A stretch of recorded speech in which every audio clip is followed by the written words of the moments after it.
마태복음 9장 27에서 38절 말씀입니다. 예수께서 거기에서 떠나가실새 두 맹인이 따라오며 소리질러 이르되 다윗의 자손이여 우리를 불쌍히 여기소서. 하더니 예수께서 집에 들어가심에 맹인들이 그에게 나아오거늘 예수께서 이르시되 내가 능히 이 일 할 줄을 믿느냐? 대답하되 주여 그러하오이다. 하니 이에 예수께서 그들의 눈을 만지시며 이르시되 너희 믿음대로 되라. 하시니 그 눈들이 밝아진지라. 예수께서 엄히 경고하시되 삼가 아무에게도 알리지 말라. 하셨으나 그들이 나가서 예수의 소문을 그 온 땅에 퍼뜨리니라. 그들이 나갈 때에 귀신 들려 말 못하는 사람을 예수께 데려오니 귀신이 쫓겨나고 말 못하는 사람이 말하거늘 무리가 놀랍게 여겨 이르되 이스라엘 가운데서 이런 일을 본 적이 없다. 하되 바리새인들은 이르되 그가 귀신의 왕을 의지하여 귀신을 쫓아낸다 하더라. 예수께서 모든 도시와 마을에 두루 다니사 그들의 회당에서 가르치시며 천국 복음을 전파하시며 모든 병과 모든 약한 것을 고치시니라. 무리를 보시고 불쌍히 여기시니 이는 그들이 목자 없는 양과 같이 고생하며 기진함이라. 이에 제자들에게 이르시되 추수할 것은 많되 일꾼이 적으니 그러므로 추수하는 주인에게 청하여 추수할 일꾼들을 보내주소서 하라. 하시니라. 사랑하는 형제 여러분, 11월 2일 월요일 저녁 묵상에 오신 것을 환영합니다. 예수님께서 천국의 법 산상수훈을 선포하신 후에 왕의 권능을 계속적인 기적들로 행하심으로써 천국이 어떤 나라인지 예수님의 통치가 어떤 것인지를 엿보게 하시는 중입니다.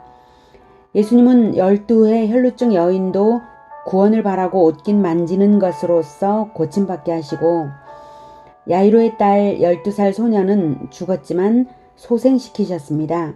그에 이어 계속해서 권능을 베푸시는 것들이 34절까지 연속되고 35에서 38절은 하나님 나라 건국의 전체적 양상을 보여주십니다. 먼저 27절에 두 맹인이 따라오며 소리질러 다윗의 자손이여 우리를 불쌍히 여기소서라고 했죠. 이 다윗의 자손이라는 말은 그 당시에 오실 메시아를 의미하는 관용어였습니다. 다윗 왕의 후손 중에서 그리스도가 탄생한다는 것은 다윗 왕이 직접 언약을 받은 이후에 선지자들도 말한 것을 이스라엘 전체가 잘 알고 또 기다리고 있었습니다. 선지자의 예언을 확인해 볼게요. 이사야 11장 1절에서 5절 말씀. 이새의 줄기에서 한 싹이 나며 그 뿌리에서 한 가지가 나서 결실할 것이요. 여기서 이새의 줄기, 이새는 다윗 왕의 아버지를 말하는 것이죠. 그래서 이새의 후손 중에 나올 것이다 이 뜻입니다. 그리스도가.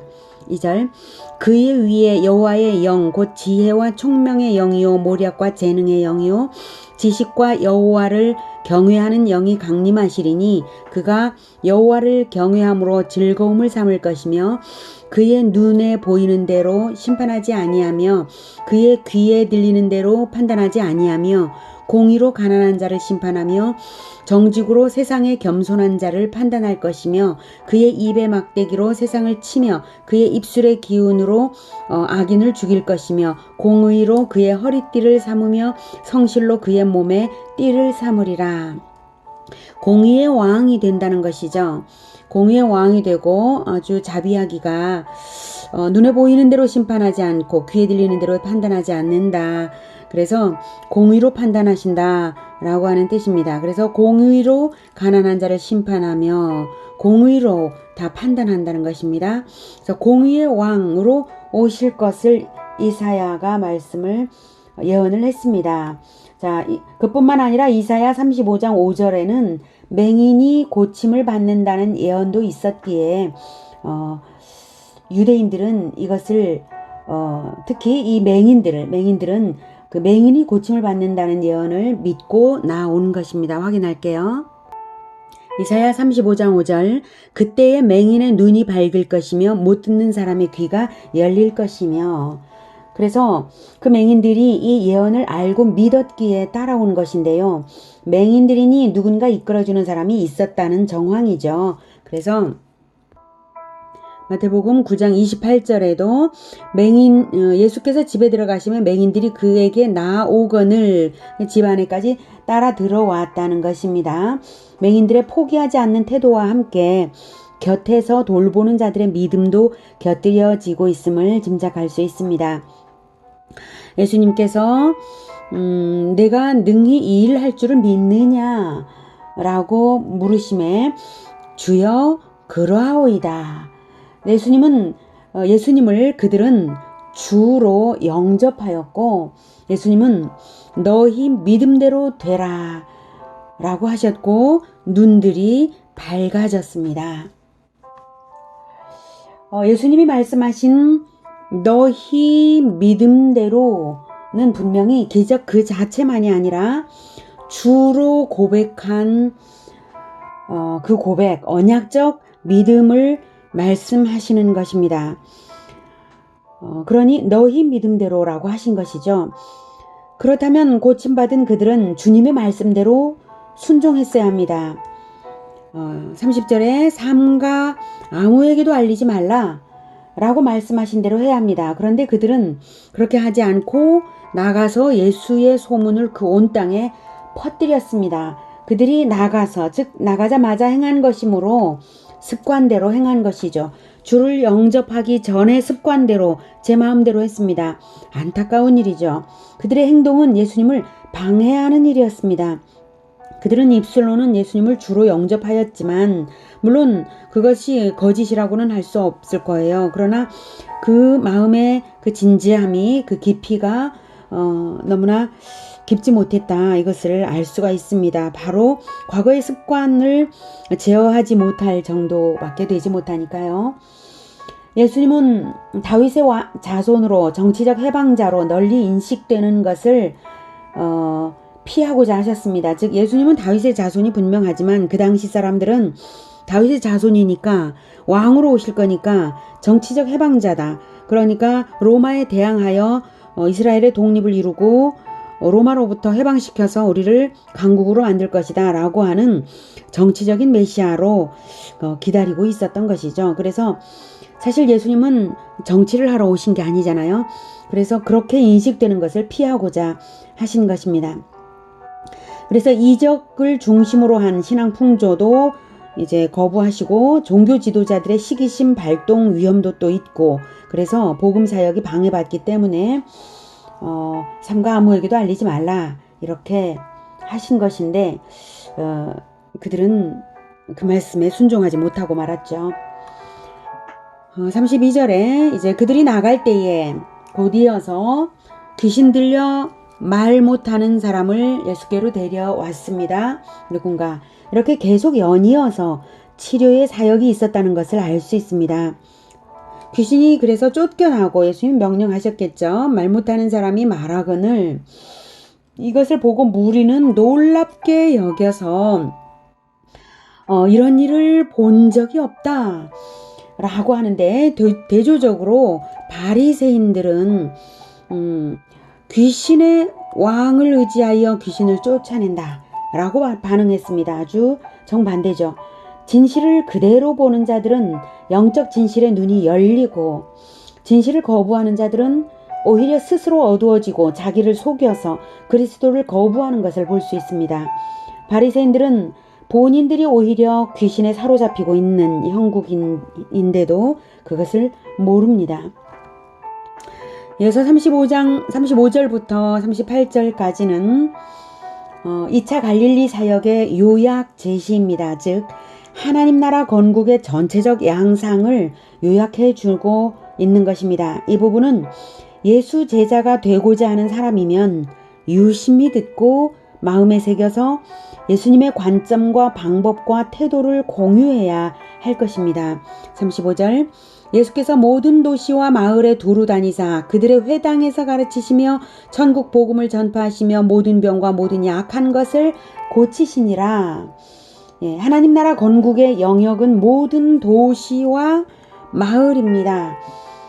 그리고 가르치는 현장은 그들의 회당, 즉 유대인의 회당이죠. 회당은 말하자면 교회당입니다. 그래서 가르치는 현장은 회당입니다. 사역을 대별하면 가르침과 복음 전파와 고치심입니다. 36절 무리를 보시고 불쌍히 여기시니 이는 그들이 목자 없는 양과 같이 고생하며 기진함이라. 사역의 마음은 목자 없는 양을 보고 불쌍히 여기는 것입니다. 목자 없음을 불쌍히 여기는 이 마음이 모든 그리스도인들의 사역의 마음이 되어야 합니다. 사실 하나님께서 이스라엘의 목자로 왕과 제사장과 선지자를 구약시대에 세우신 것인데 과거 역사 속에서 이스라엘은 선지자들을 죽여버렸고 우상숭배로 왕정을 잃었고 제사장만 남았지만 제사장은 종교장사꾼으로 전락되어 있었거든요. 그러니 하나님의 말씀을 바르게 가르침받지 못하고 그리고 하나님의 통치 원리대로 정치하는 나라도 아니고 선지자도 없으니 이스라엘의 처지는 목자 없는 양들과도 같았고 그 사는 형편은 불쌍하기 짝이 없는 것이었습니다. 그래서 불쌍히 여기셔서 예수님께서 직접 목자가 되어주시기 위해서 내려오신 것입니다. 37, 38절 이에 제자들에게 이르시되 추수할 것은 많되 일꾼이 적으니 그러므로 추수하는 주인에게 청하여 추수할 일꾼을 보내주소서 하라. 추수할 것은 많되 일꾼이 적으니 이것은 추수밭을 보는 농부와 같은 마음으로 이스라엘을 보고 하신 말씀이십니다. 구약시대 동안 이스라엘이라는 밭에 하나님께서 씨앗을 뿌리고 자라게 하셨다면 때가 되어서 이제 하나님 나라를 건국하고 있으니 알곡을 추수하는 일, 즉 영혼들을 구원하는 일이 시급한 추수 때입니다. 그리스도께서 나타나시자 수많은 무리가 따르고 고침받고자 하는 사람들이 따라오고 구원받기 위하여 나오는 것들을 보면 알곡을 모아드릴 때가 이미 되었다는 것을 알 수 있는 현상들이죠. 그런데 추수 때는 혼자서 일할 수가 없습니다. 김매기는 오늘 다 못하면 내일 할 수도 있지만 추수는 내일로 미룰 수 없는 일이거든요. 곡식들의 성장기와는 달리 하루가 다르게 곡식대가 고개를 숙이기 때문에 쓰러져 가기 전에 모든 사람들이 달려들어서 일시에 추수를 완수해야 합니다.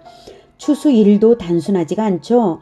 베고 단으로 묶고 나르고 타작을 하고 곡식을 담고 등등 여러 가지 과정과 일이 한꺼번에 이루어지는 최종 과정이 바로 추수 때입니다. 그러니 예수님께서 그러므로 추수하는 주인에게 청하여 추수할 일꾼들을 보내어 주소서 하라 라고 말씀을 하십니다.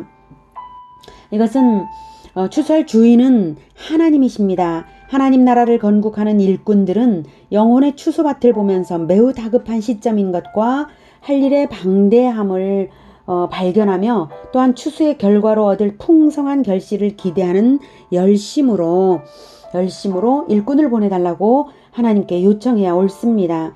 그렇게 요청하는 사람은 천국 건국의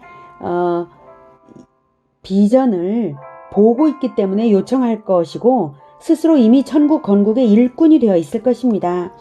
여러분은 천국 건국의 비전을 보십니까? 인생에 여러 가지 소망이 있지만 모든 그리스도인들은 세상 소망만 아니라 꼭 가져야 할 소망이 천국 건국 비전입니다. 그리고 천국 건국은 이 땅에서부터 이미 시작된 것입니다. 그래서 내가 천국 건국에 참여하는 그리고 천국 건국을 함께 하여서 그 영역을 확보하는 이러한 비전을 가지는 것이 최고의 비전이고 이만큼 행복한 일은 없습니다. 우리가 그 한 고리가 되어 건국에 참여하는 소망을 가져야 합니다. 천국 백성이니까요. 예수 제자 여러분, 고침받아야 할 무리를 보면서 목자 없는 양과 같이 기진한 모습을 보면서 목자의 마음을 함께 가지는 자가 예수 제자입니다. 영혼의 추수밭을 보면서 추수 주인의 마음으로 간절한 마음으로 일하러 가는 자들이 예수 제자입니다. 예수님은 그런 예수 제자를 기다리십니다. 기도하겠습니다. 하나님, 예수님을 보내어 주셔서 천국을 선포하여 주시고 우리를 천국으로 불러주시니 참으로 감사합니다.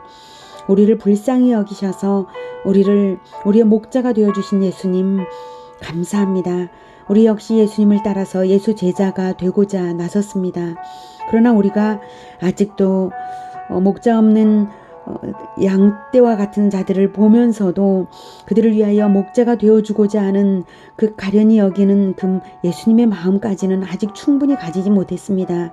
주님, 우리의 마음을 바꿔주셔서 예수님의 마음으로 채워주시고, 그리고 추수의 주인이신 하나님의 마음을 우리에게 또한 부어넣어 주셔서 우리가 추수밭을 보면서 다급한 마음으로, 열정으로, 그리고 추수 후에 그 추수의 결과를 기대감으로 가지면서 추수꾼으로 나설 수 있게 도와주시옵소서. 우리가 그렇게 나서겠습니다. 우리는 예수 제자입니다. 아직 미숙한 제자이지만 주님 이끌어 주시고 예수 제자다운 제자, 아주 훌륭한 추수꾼, 그리고 선한 목자가 될 수 있게 인도하옵소서. 예수님의 이름으로 기도드립니다. 아멘. 이어지는 시간은 개인 기도 시간입니다.